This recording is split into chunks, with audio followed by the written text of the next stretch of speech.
Hello, నేను miss రావు. ఏ ప్రభుత్వానికైనా CM office అనేది చాలా ఇంపార్టెంట్. ఏ రాష్ట్రానికైనా సరే. ఇప్పుడు చంద్రబాబు నాయుడు ముఖ్యమంత్రి అయ్యారు. చంద్రబాబు నాయుడు ముఖ్యమంత్రి కార్యాలయంలో ఎవరు ఉంటారు అనే దాని మీద ఒక పెద్ద చర్చ జరుగుతున్నటువంటి క్రమంలో సీఎం ఆఫీసు ప్రిన్సిపల్ సెక్రటరీగా రవిచంద్రన్ను నియమించారు. అయితే సెక్రటరీగా ప్రద్యుమ్నను నియమించారు. సరిగ్గా ఇక్కడే చంద్రబాబు నాయుడు నియామకం దగ్గర Telugu Desam party cadre social media వేదికగా రివోల్ట్ అవుతూ ఉన్నారు. దానికి కారణం లేకపోలేదు. ప్రద్యుమ్న 2014 నుంచి 2019 వరకు చంద్రబాబు నాయుడు హయాంలో సీఎం ఆఫీసులోనే సెక్రటరీగా చేశారు. ఆ సమయంలో చాలా హెడ్స్ట్రాంగ్గా ఆయన వ్యవహరించారు, ఆయన చాలా తలబిరుసుగా వ్యవహరించారు అనేటువంటి అభిప్రాయం తెలుగుదేశం పార్టీ క్యాడర్లో ఆయన మీద ఉంది. అంతేకాదు, ఇప్పుడు సోషల్ మీడియాలో ఒక ఫోటో వైరల్ అవుతుంది.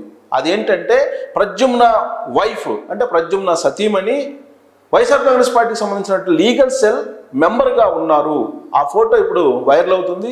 జగన్మోహన్ రెడ్డి పక్కన ప్రద్యుమ్న వైఫ్ ఉన్నట్టు ఆ ఫోటోని ఇప్పుడు వైరల్ చేస్తూ ఉన్నారు.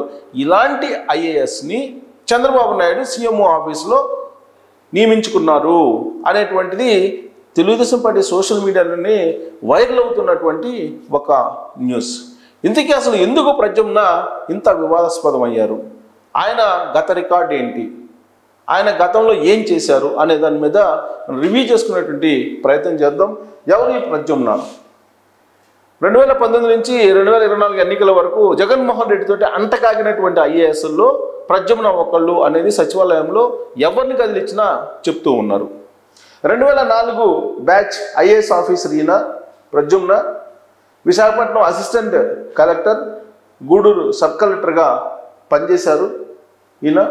2008, 2010 మధ్యలో విజయవాడ మున్సిపల్ కార్పొరేషన్ కమిషనర్గా వర్క్ చేశారు. ఆయన నియమించబడ్డారు, అప్పట్లో పనిచేశారు.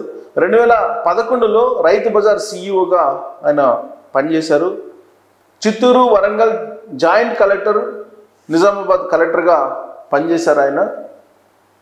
2014లో జిహెచ్ఎంసి స్పెషల్ కమిషనర్గా పనిచేశారు ఉమ్మడి ఆంధ్రప్రదేశ్లో. అంటే విడిపోయిన తర్వాత, అంటే విడిపోవడానికి కొద్దిగా ముందు. సో 2015, 17 మధ్యలో ఏపీ ముఖ్యమంత్రి జాయింట్ సెక్రటరీగా పనిచేశారు. అంటే ఇది చంద్రబాబు నాయుడు హయాం. విడిపోయినటువంటి ఆంధ్రప్రదేశ్కి ఈయన ఏపీ ముఖ్యమంత్రి జాయింట్ సెక్రటరీగా పనిచేశారు. సో 2017-19లో చిత్తూరు కలెక్టర్గా ఆయన్ని బదిలీ చేశారు. కారణం ఏంటంటే ఇక్కడ హెడ్స్ట్రాంగ్గా ఉన్నారని చెప్పేసి ఆయన్ని చిత్తూరు కలెక్టర్గా పంపించారు. చిత్తూరు కలెక్టర్గా పంపిస్తే ఆయన చేసినటువంటి నిర్వాహకం ఏంటంటే తెలుగుదేశం పార్టీకి సంబంధించినటువంటి క్యాడర్ని టార్గెట్గా చేసుకున్నారు అనేది ఆయన మీద ఉన్నటువంటి అభియోగం. అప్పట్లో భూ నిర్వాసితులకు ఆయన బిల్లులు ఇవ్వలేదు, చెల్లించలేదు, నష్టపరిహారం ఇవ్వలేదు అనేది ఒకటి. రెండేంటంటే అక్కడ తెలుగుదేశం పార్టీకి సంబంధించి నీరు చెట్టు ప్రోగ్రాంకు సంబంధించి పనులు చేసినప్పటికి కూడా బిల్లులు పెండింగ్ పడినటువంటి కలెక్టర్ ఈయనే. రాష్ట్రంలో ఏ జిల్లాలో లేనంత పెండింగ్లు కాంట్రాక్టర్లకి, తెలుగుదేశం పార్టీకి సంబంధించినటువంటి వాళ్ళకి నీరు చెట్టు కింద పెండింగ్లో పెట్టినటువంటి కలెక్టర్గా చిత్తూరు జిల్లాలో ప్రద్యుమ్నకి పేరుంది. తెలుగుదేశం పార్టీ వాళ్ళ కాంట్రాక్టర్లకు బిల్లులు ఇవ్వకుండా ఆయన ఆపారు అనేటువంటి ఒక అపవాదు ఆయన వెంటాడుతుంది. 2019, 2022లో మార్కెటింగ్ శాఖ స్పెషల్ కమిషనర్, మార్కెట్ ఎండీగా పనిచేశారు. అంటే జగన్మోహన్ రెడ్డి హయాంలో ఆయన మార్కెట్ ఎండీగా పనిచేశారు. 2022 నుంచి రాష్ట్ర రోడ్లు భవనాల శాఖ కార్యదర్శిగా పనిచేశారు. ఇక్కడ నుంచి జగన్మోహన్ రెడ్డి వీర భక్త ఐఏఎస్ జాబితాలో ఈయన కూడా చేరిపోయారనేది ఒక ఆరోపణ ఆయన మీద. 2022 నుంచి రాష్ట్ర రోడ్లు భవనాల శాఖ కార్యదర్శిగా ఉన్నప్పుడు 2023లో యువజన క్రీడల శాఖ ప్రిన్సిపల్ సెక్రటరీగా అదనపు బాధ్యతలను స్వీకరించారు. అంటే 2023లోనంటే ఆడుదాం ఆంధ్ర వీటన్నిటి సమయంలో అనమాట. సో రోడ్లు భవనాల శాఖలో అక్రమాలు ఆరోపణలు వచ్చాయి. సుప్రియారెడ్డికి ఇంటీరియర్ సంబంధించి అటు తాడేపల్లిలో కానీ లేదా ఇతర ప్రాంతాల్లో కానీ ఈయనే బిల్లులు క్లియర్ చేశారు సుప్రియారెడ్డి అనేటువంటి ఒక ఇంటీరియర్ డిజైనర్కి అనేటువంటి ఆరోపణలను కూడా ఎదుర్కొంటూ ఉన్నారు ఈయన. ఇక టీడీపీ ప్రభుత్వంలో పనులు చేసిన వారికి బిల్లులు పెండింగ్లో పెట్టారు అని చెప్పి ఆయనకి పేరుంది. నీరు చెట్టు కింద కాంట్రాక్టులు మునిగిపోవడానికి తెలుగుదేశం పార్టీ వాళ్ళు ఈయనే ప్రధాన కారణం అనేది ఆయన మీద ఉన్నటువంటి ప్రధానమైనటువంటి అపప్రద. జగన్ అండ్ కో చెప్పిన వారికే బిల్లులు ఇచ్చారనేటువంటి టాక్ ఈయనకు ఉంది. జగన్మోహన్ రెడ్డి ఏది చెప్తే, జగన్మోహన్ రెడ్డి అండ్ బ్యాచ్ ఏది చెప్తే అదే చేసినటువంటి ఐఏఎస్ ఆఫీసర్ల జాబితాలో ఈయన పేరు ఉందనేది ఇప్పుడు తెలుగుదేశం పార్టీ సోషల్ మీడియాలో చక్కర్లు కొడుతుంది.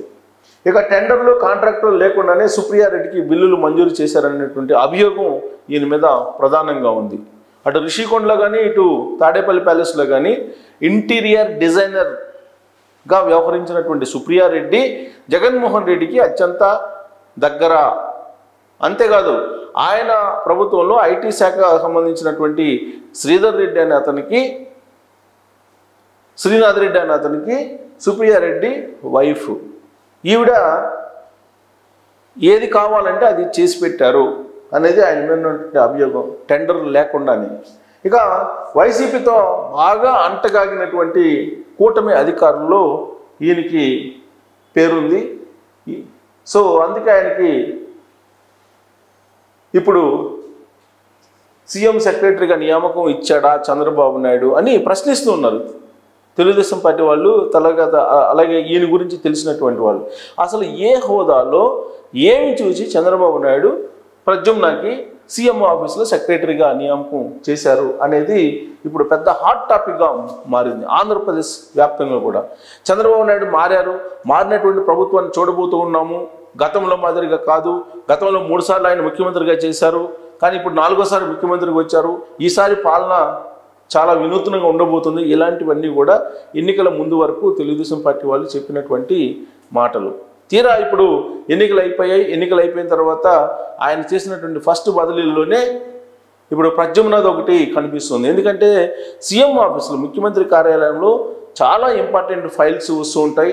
వాటన్నిటికి సంబంధించి క్లియరెన్స్ ఇవ్వటం కానీ, వాటిని స్టడీ చేయటం కానీ ఇవన్నీ కూడా ఉంటాయి.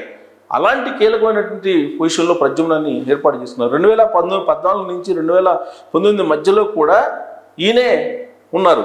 అప్పుడు కూడా హెడ్ స్ట్రాంగ్ అనేటువంటి ఉద్దేశంతో ఈయన్ని చిత్తూరు జిల్లా కలెక్టర్గా పంపిస్తే అక్కడ చేసినటువంటి పని ఏంటంటే తెలుగుదేశం పార్టీ వాళ్ళని నష్టపరిచారు.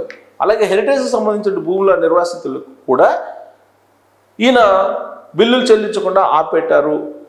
ఓవరాల్గా చూస్తే తెలుగుదేశం పార్టీ వాళ్ళకి ఈయన కెరీర్లో ఎక్కడా కూడా లబ్ధి చేకూర్చింది కానీ, ఎట్లా కనీసం చట్ట ప్రకారం చేసింది కానీ లేదు. అలాంటి ఐఏఎస్ ఆఫీసర్ని ఎలా సీఎంఓలో అపాయింట్ చేస్తారు అనేటువంటిది ఒక పెద్ద ప్రశ్న, ఒక పెద్ద హాట్ టాపిక్గా ఆంధ్రప్రదేశ్లో మారిపోయింది.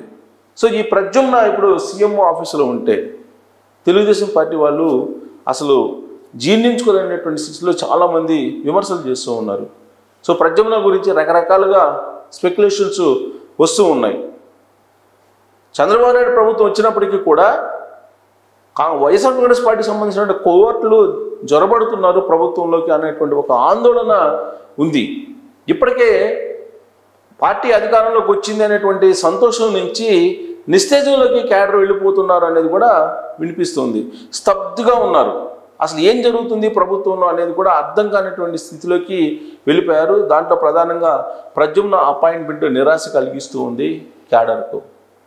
సో ఏ కోణం నుంచి ప్రద్యుమ్నని తీసుకున్నారు అనేది చంద్రబాబు నాయుడికే తెలియాలి. చంద్రబాబు నాయుడు అనుమతి లేకుండా, ఆయన అంగీకారం లేకుండా అపాయింట్మెంట్ అయితే జరగదు. సో ఈ సీఎం ఆఫీసులో కీలకంగా ఇప్పుడు ప్రద్యుమ్న మారడంతో ఇప్పుడు ఏం జరుగుతుంది అనేది అందరూ ఆసక్తిగా చూస్తూ ఉన్నారు. ఆయన మీద అనేక ఆరోపణలు అయితే ఉన్నాయి. ఆ ఆరోపణలు అధిగమించి ఆయన పనిచేస్తారా, లేదా ఐఏఎస్లు ఇంతకు మించి లేరు కాబట్టి ఆయన్ని అపాయింట్ చేసుకున్నారా చంద్రబాబు నాయుడు, ఏ ఉద్దేశంతో ఆయన్ని అపాయింట్ చేసుకున్నారు అనేది మీరు కూడా మీ అభిప్రాయాన్ని తెలియజేయచ్చు. ఇప్పుడు తాజాగానైతే ఆయన wife YSR Congress party legal cell member అని చెప్పి ఫోటో అయితే వైరల్ అవుతుంది. మరి అది నిజమా అనేది కూడా ఇంకా ధృవీకరించుకోవాల్సిన అవసరం ఉంది. ఇంకా ధృవీకరించలేదు, ధృవీకరించుకోవాలి. బట్ సోషల్ మీడియాలో మాత్రం అది వైరల్ అవుతుంది ఆ ఫోటో. అది కనుక నిజమైతే మరి చంద్రబాబు నాయుడు ప్రద్యుమ్నను కంటిన్యూ చేస్తారా, సీఎం ఆఫీసులో కంటిన్యూ చేయాలా అనే దాని మీద మీ అభిప్రాయాన్ని తెలియజేయచ్చు.